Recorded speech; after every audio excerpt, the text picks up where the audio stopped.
Our next speaker is Jan Ferguson, former managing director of Ninty One Limited. Ninty One is a national not-for-profit organisation that builds opportunities for people in remote Australia through research, innovation and community development. As part of its work focusing on Indigenous people and their country, from 2009 to 2013, Ninty One, and before that the Desert Knowledge CRC, were responsible for research into the impacts of feral camels and presiding over the Australian Feral Camel Management Project. This was one of the largest and most diverse nationwide collaborations ever to target an established pest animal species in Australia. Jan is here to tell us how Ninty One helped to embed best practice animal welfare standards into a mammoth cross-jurisdictional project with flow-on benefits to the Aboriginal and other residents of the remote parts of Central Australia that camels frequent. Let's give a warm welcome to Jan.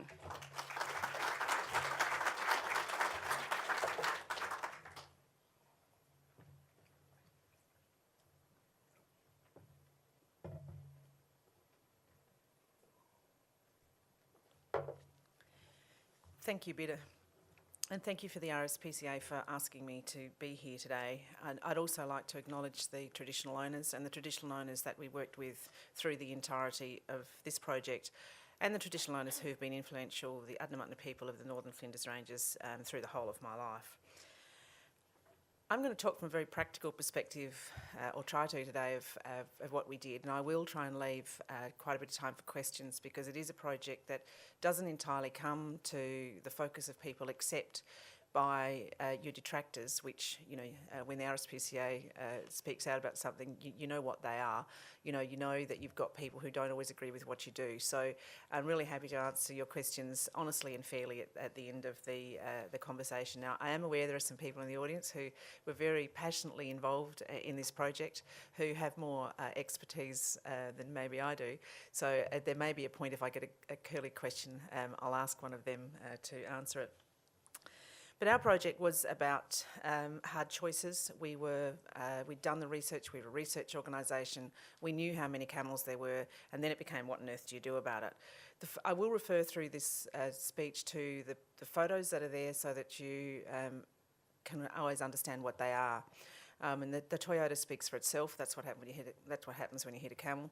And the other one is a quandong tree. Quandong trees in a large part of remote Australia are bordering on extinct because the camels browse them at such a high level, and then they eat off any of the rejuvenation. So to set the scene, we did the research on how many camels there were. With the best available data, we estimated there were 750,000. The surveys at that time were done by different jurisdictions at different times over different pieces of dirt. So there was no consistency in the information available to us, but on the best available methodology, there was 750,000 of them. They were spread actively across 1.3 million square kilometres and roaming over 3 million square kilometres. So it gives you some idea of the space that we were attempting to navigate. They were doing enormous damage. We were able to quantify the infrastructure damage to $14 million a year. The project was cost effective. It was costing $4 million a year. But, the infrastructure damage was massive. There was no real methodology for costing the biodiversity lost at that time. So we just stuck with infrastructure, which everybody can understand and relate to. We were beginning to see hideous consequences in dry times. It was just absolutely ghastly to see these beautiful animals dying around water. The particular, the photo here is shows you the span. The orange and red bits show the span over which they navigate. So they are spread over a large area, including a piece of the top of Western Australia.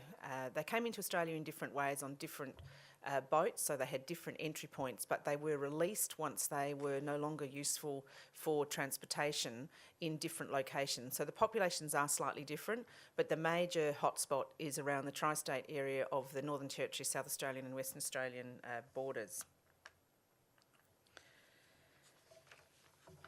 These two photos demonstrate the contrast that we were dealing with. The top one is what Australians identify with. They identify with camels in some isolated tourism place that they can get on. They're beautiful. I've done it. They're lovely animals. But the bottom one is them actually dying around a waterhole. Camels have a behaviour of congregating when water's scarce, so they'll come together in mobs of 3,500, and they will swamp a waterhole. They drink 25 litres in one go each. So as you can imagine, it doesn't take long before a waterhole that is either filled from rain or seepage dries out, and then they die what is an absolutely appalling death around waterholes. Some of these photos Ninti consciously and deliberately did not put into the public domain at the time, but I'm happy to share them in this audience today. The upshot of that was that there was a national response where it became a target for the Caring for Country program, and Ninti with its partners, and I'll acknowledge the partners at the end, were awarded a contract for $16.4 million to reduce feral camel densities. It was our intention to reduce the densities to, and I hope I get this right, less than 1 camel per square kilometre, and we believe that was, you'll never get rid of them, they'll always be there. It's not an eradication program, but if you can get the densities down, you've got some hope of everybody else having a fair go at surviving as well. We removed 162,810 camels. The reason I can be so precise is we GPS mapped where they came from, particularly the ones from the helicopters and the ones that went to abattoirs. We obviously had the data of how many were removed at by slaughtering at an abattoir. The full report, this is all underpinned by, because we were scientists first and operators of a contract second, everything we did was underpinned by good data. The full report is available online. You can read anything you want in significant detail should you wish to take it up. It's worth remembering that we were doing all of this by collaboration. There was no legislation underpinning what we've done. Some of you would be familiar with the BTAC program that dealt with tuberculosis. All of that was underpinned by legislation. You had governments who were supporting it. It had the legislative base. You could go in and you demand you did things. This was all done by collaboration, as Peter said. The method of removal was landholders' choice. That was one of the things that was hardest to get across in the media, that it wasn't our choice. It was the person who owned the land, who had the camels there as a pest, who made the choice what form of removal they chose. From the very beginning of this project, we always went back to the Ninti values. Ninti had a very, very strong set of values, and we approached the whole project from the perspective of our values. Those values were particularly, in this contract, to the Aboriginal and Torres Strait Islander people whose land these camels were marauding. A lot of camels are on Aboriginal-owned land, and they absolutely destroy water points. So the project worked always with those values. I was interested to hear the gentleman before talk about courage. This project took a lot of courage, I can tell you. There were nights when I thought, what do we do this for? It was really, really hard. You were confronted every day with hard decisions that you had to make, and animal welfare was always paramount in what we did.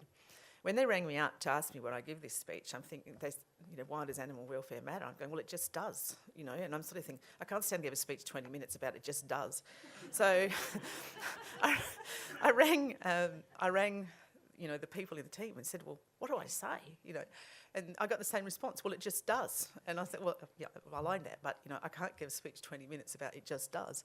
And so we actually had to really back up on why we'd done what we'd done, which was an interesting exercise for, some of us as well. But our values were written into the contract, so it wasn't something that were nice, they were on the wall and everybody, had a look at them every now and again. They were actually formally written into every contract that everybody signed to access any of this $16.4 million. And there were times when we would sit around with a very difficult issue and the question would always come back, what are we doing this for? And so if we went back and looked at the values and what are we doing this for, then you could find your way through whatever it was that was facing you on any given day. It's important to realise the group of partners that this had not been done before. There weren't the the processes in place, to deal with a project of this size. Our staff at Ninty are all animal lovers. I have two very precious border collies who think they're boss at times. They are trained well, but they do on occasions think they're boss. Everybody had dogs, most of them from the RSPCA shelter in Alice Springs, a very mixed variety. We all had animals, and none of us wanted to kill anything. Our partners were dedicated and committed. There wasn't universal agreement amongst the partners on culling. A lot of people believe commercial removal to commercial use and slaughter and abattoir was the way to go, so we were dealing with those tensions all the time, and in reality we had to deal with everybody's point of view and everybody's choices. What wasn't negotiable was the animal welfare side of it. The steering committee, I can remember Mark coming to me and saying, well, who needs to be on the steering committee? And so we had this whole debate, and he said, well, what about the RSPCA? And I said, well, if we get into strife, we'll have the RSPCA. So we might as well, go right from the very beginning and be really true to this and have our partners there from the very beginning. So the RSPCA was, it was very clear that if we had a problem, we wouldn't get treated any differently than if we did something badly, then when we'd have to justify it. Not that doing things badly is justifiable, but we would have to change our practices and get it better. So we had the RSPCA there right from the very beginning, and I have to say it was a fantastic partnership, and we had access to so much brilliant expertise as a result of the people that we had around the table. This project had significant inherent risks. It didn't only have risks in terms of animal safety, it had risks in terms of human safety. You're talking about, I don't like guns at all, I'm a very ardent pacifist, but this was serious guns. This was serious helicopters. We had 4 helicopters in the air doing removal. The first time, it's usually done with 1 helicopter in the air and 1 person removing animals. This was 4 helicopters in the air at one time to deal with the large numbers we were trying to deal with. So there was significant risk. It was every day we had 4 helicopters in the air. I used to heave a big sigh of relief that they're all on the ground at the end of the day, because these things, skylines, all of you will know that helicopters fall out of the air in the bush, and so we were very, very careful about all of that. Another part of our work was in the pastoral industry, so we're very familiar with the inherent risks of helicopters and mustering and the like, so we knew the animal welfare risks associated with those things, and we also knew the human risks. There were contractual risks, and there's always the politics of doing something like this. What we proved was that large feral herbivore programs can be successful with excellent animal welfare standards. Culls have a place to protect other species.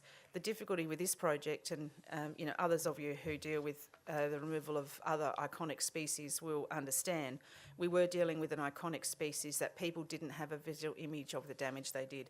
They didn't have a visual image of the awful sight of them dying around waterholes and the moaning, which is just the most awful sound if you've ever heard it.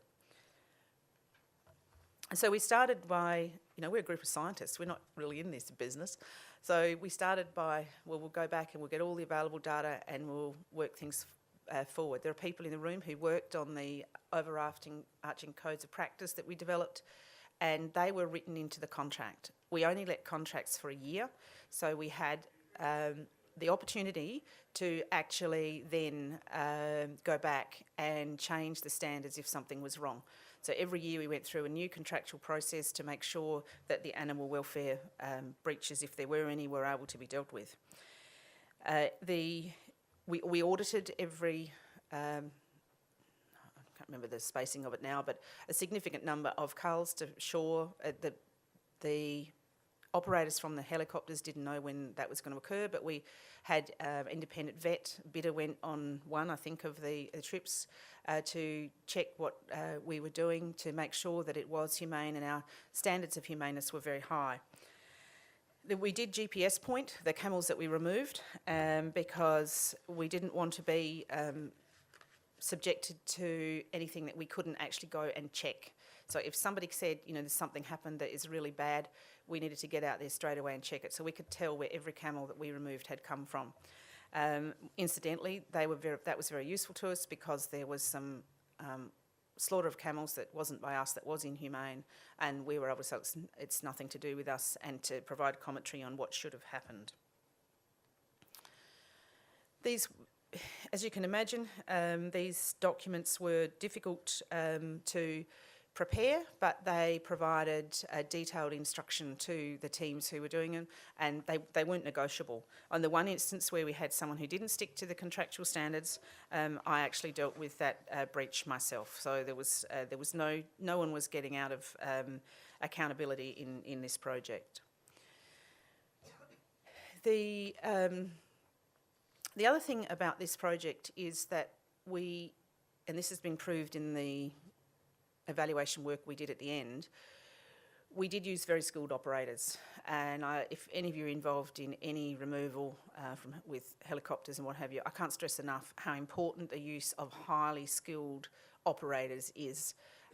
This is not a place for amateurs. It's not a place for some club who thinks that, they're well-intentioned, and I'm not offering any critique of them. But we know that one of the reasons we achieved the humaneness that we did was in using highly skilled operators, who incidentally are all employed by government because of the high level of accuracy and skill of operating those guns. We also trained Aboriginal people in the safe storage and use of 308s, so that they could actually have those guns in their community, safely stored, and deal with ground control when they needed to. As I said, we did auditing and checked everything. We knew what the animal welfare standards were. It's actually created a benchmark which can be used in other further culls of other large feral herbivores. You probably can't see that second slide terribly well, but the lines on that map are the movement of a camel. When you're dealing with some ferals, they're a little less mobile than camels are. Camels move up to 70 kilometres a day, and so if they're moving over several days, they're moving quite significant distances. So you're not dealing with a static situation, you have to be mobile. Coming to the issue of why humaneness was important, and it just is not being an acceptable, 20 minutes worth of speech, we came back and we talked about it. It's just not acceptable in a civilised society. You absolutely have to be kind to animals. These animals didn't ask to be there. They didn't ask to be set free. They didn't ask to go feral, but they are, and so now we've got to deal with the problem. At the company and contractual level, there was no easy remedies if something went wrong. These camels were miles from anywhere.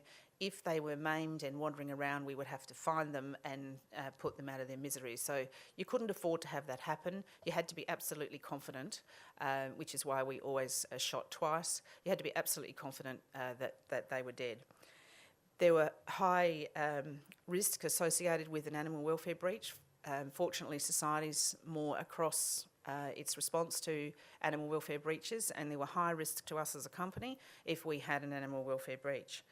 And frankly, no one was going to accept an animal welfare breach when you're dealing, and neither they should, with such an iconic species. So our reputation was absolutely on the line with this project. Our reputation as a company was on the line with this project, and it was made absolutely good business sense for us to do it properly and well, and always work with professionals.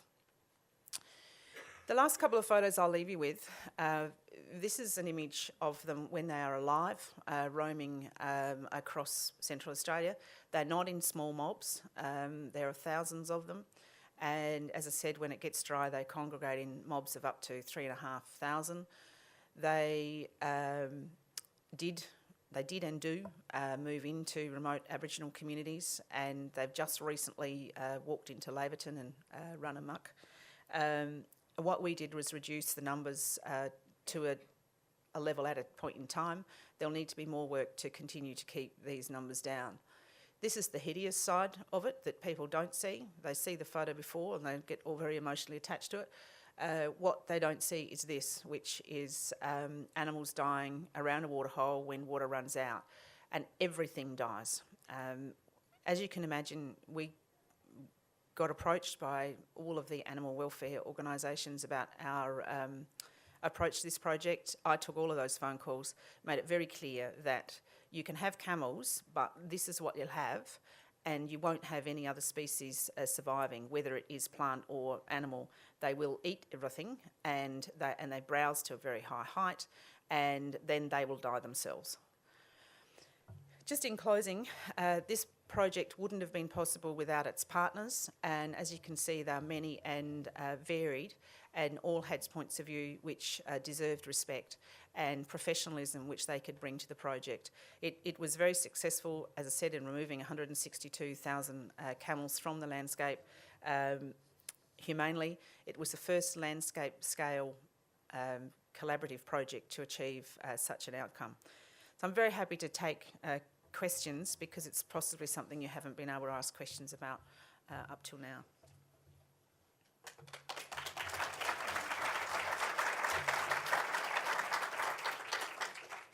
Thank you, Jan. Do we have questions? Yes.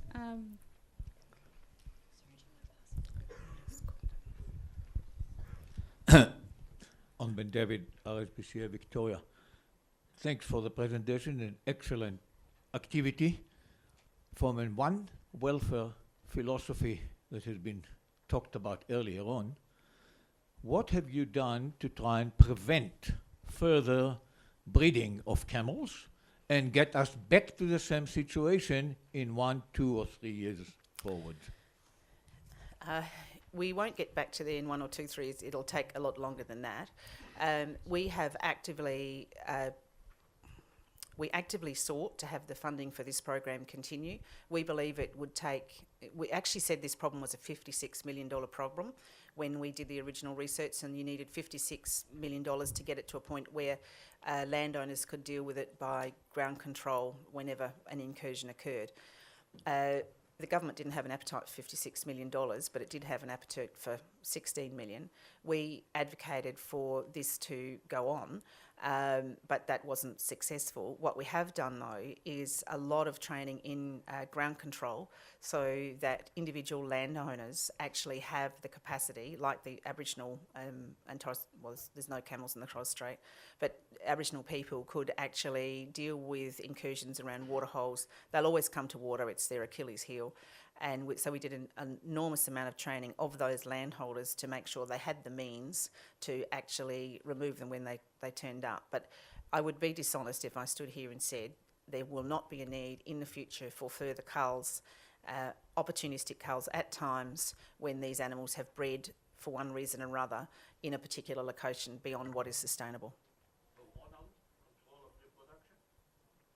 We investigated all of that very thoroughly. If you go to the report, all of that is in there. We investigated that very thoroughly. There is no chemical control at the moment on the market, and from our point of view, we couldn't see it coming in the next 10 years. We're the only country with a feral herd, so it's only a problem for Australia. There is no control at the moment, and we, as it was part of the original research we did, because that would have been our preference, than this, but it just doesn't exist. Another question from the back. Okay, sorry.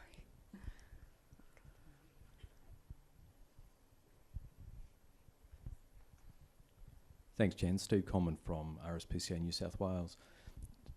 I have two questions. One is, where are we up to with contraception methods to prevent further breeding?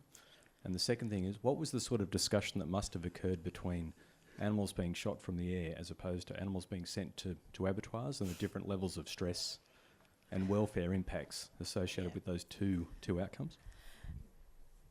There is no... That's ties into the gentleman's question, but there is no contraception control at the moment, and we couldn't see one coming in inside 10 years. And in fact, as I said, we're the only ones with a feral herd, so it's really only our problem. We did investigate that thoroughly, and there's a whole series of issues about the height the animal browses to, and which is above any other animal, and a whole series of things which complicate that level of control. It would, as I said, would have been very much our preference. In terms of we didn't only audit from the air, we did audit the mustering and trucking of animals as well, because you can't audit one and not audit the other. There are more breakpoints in terms of animal welfare potential for breaches in the trucking of animals to an abattoir than there are from removal by aerial control. And if I can just spend a couple of seconds on that, you only get 60 camels on a truck compared to cows, which you get 120 camels on a truck. You have to muster them in the wild, you have to yard them, you then have to get a wild animal onto a truck, then you have to truck it a significant distance to an abattoir that's got the capacity to handle such a large animal. And in the case of this project, it was Caboolture and Peterborough. Along that value chain, there's a lot of points for some kind of breakdown in an animal welfare sense. You know, the truck breaks down, you've got to get them off, you've got to water them, you've got to feed them. There's a whole series of things. It's a much more controlled process from the air, culling the animal, it's instant. So having said that, there is also a debate which is about the value of a camel and its potential to create a value in areas where people have very little in the way of economic outcomes. So there's a lot of pressure for that commercial industry to be successful, but this is my personal view, not necessarily the view of any organisation involved in this. I don't personally think that will ever be successful in the numbers that were possible by aerial control without some level of transport subsidy. You were talking about these animals being miles from anywhere with any serious logistical support.